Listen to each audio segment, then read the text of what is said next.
اللہ صلی اللہ علیہ وآلہ وسلم کے صحابہ، پھر تابعین، پھر سلف صالحین تیاری کیسے کرتے؟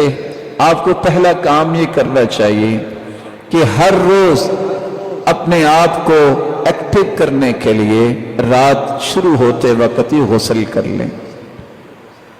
جیسا کہ ابن جریر بیان کرتے ہیں کانوا یستحبون ان یغتسلوا کل لیلہ، سلف صالحین ہر رات کو غسل کیا کرتے ہیں، اور ان میں سے ایسے بھی تھے جو صرف غسل نہ کرتے بلکہ خوشبو لگاتے، اس امید سے کہ اللہ کے نورانی اور مقدس فرشتوں نے آنا ہے، تو ہمیں ایسی حالت میں ہونا چاہیے کہ ان کو کوئی تکلیف نہ ہو۔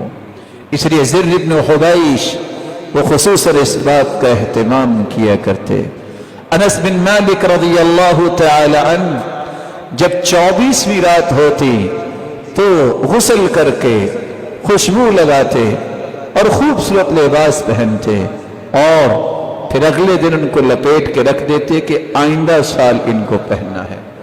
ایوب السختیانی رحمہ اللہ 23ویں اور 24ویں اور 25ویں رات کو 2 نئے لباس پہنتے اور کہتے یہ مدینے والوں کی رات ہے، اکثر لیلۃ القدر مدینے میں 23ویں رات کو آتی ہے۔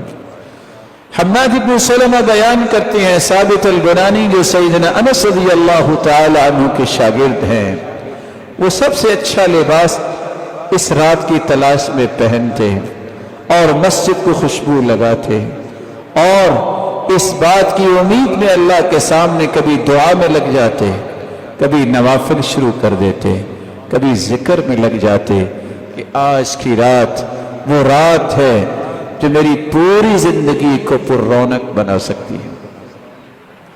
غسل کرنے کے بعد دوسرا طریقہ، اس رات کثرت سے قرآن مجید کی تلاوت کی جائے، جیسا کہ سلف صالحین ایسا ہی کیا کرتے۔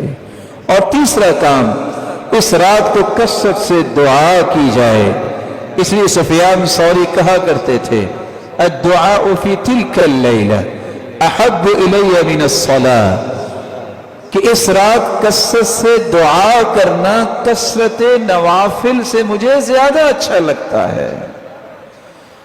ابن رجب رحمہ اللہ تعالی فرماتے ہیں اس سے مراد یہ ہے کہ ایسی دعا جو نماز میں بھی کی جائے، اگر اکیلی دعا ہوگی تو وہ بھی عبادت ہے، لیکن اگر نماز بھی پڑھے اور نماز کے اندر کثرت سے تسبیحات کرے، کثرت سے دعا کرے، تو یہ اس سے بھی اچھا ہوگا۔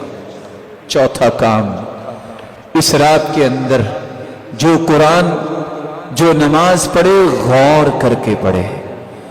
اللہ کے رسول صلی اللہ علیہ وسلم کی پوری زندگی گزری، عشاء سے لے کر فجر تک آپ نے مسلسل قیام نہیں کیا۔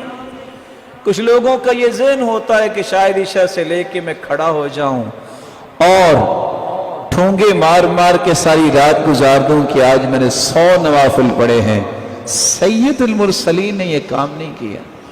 سید المرسلین نے جو کام کیا ہے اس قدر خوبصورت کیا ہے، لیکن تھوڑا کیا ہے کہ آپ اگر 11 رکعتیں بھی پڑھتے ہیں، 8 رکعتیں بھی پڑھتے ہیں، اس طرح دل لگا کے پڑھیں، غور کر کے پڑھیں، خشوع کے ساتھ پڑھیں کہ ادھر تمہاری زبان پہ یہ کلام جاری ہو، ادھر اللہ کی رحمتوں کا نزول جاری ہو جائے۔ اللہ ذوالجلال ہم سب کو توفیق سے نواز دے۔ اس رات کو کثرت سے صدقہ کرنا چاہیے، یہ 5واں کام ہے۔ اللہ کے پیارے پیغمبر ویسے تو سخاوت کیا کرتے تھے، لیکن رمضان میں آپ کی سخاوت سارے سال سے زیادہ ہوتی، کالریح المرسلہ، ایسے ہوتی جس طرح تند و تیز ہوائیں چلتی ہیں تو کوئی گھر باقی نہیں بچتا، ہر گھر تک وہ ہوا پہنچتی ہے، اس طرح آپ کی سخاوت ہر جگہ پہنچتی تھی۔ اللہ ذوالجلال ہمیں بھی اس بات کی توفیق عطا فرمائے۔ ناظرین اکرام، یہ ہے وہ طریقہ جو ہمیں قاری صاحب نے بتایا ہے۔ اس کے مطابق ہمیں لیلۃ القدر کی راتیں گزارنی چاہیے، تیاری کرنی چاہیے۔ قاری صاحب کے بیانات بہت اچھے ہوتے ہیں۔ اللہ سے دعا ہے اللہ رب العزت ہمیں صحیح معنوں میں قاری صاحب کے بیانات سن کر اور اس پر عمل کرنے کی توفیق عطا فرمائے۔ اجازت دیجیے، انشاءاللہ نیکسٹ نئی ویڈیو کے ساتھ حاضر ہوتے ہیں۔ السلام علیکم ورحمۃ اللہ وبرکاتہ۔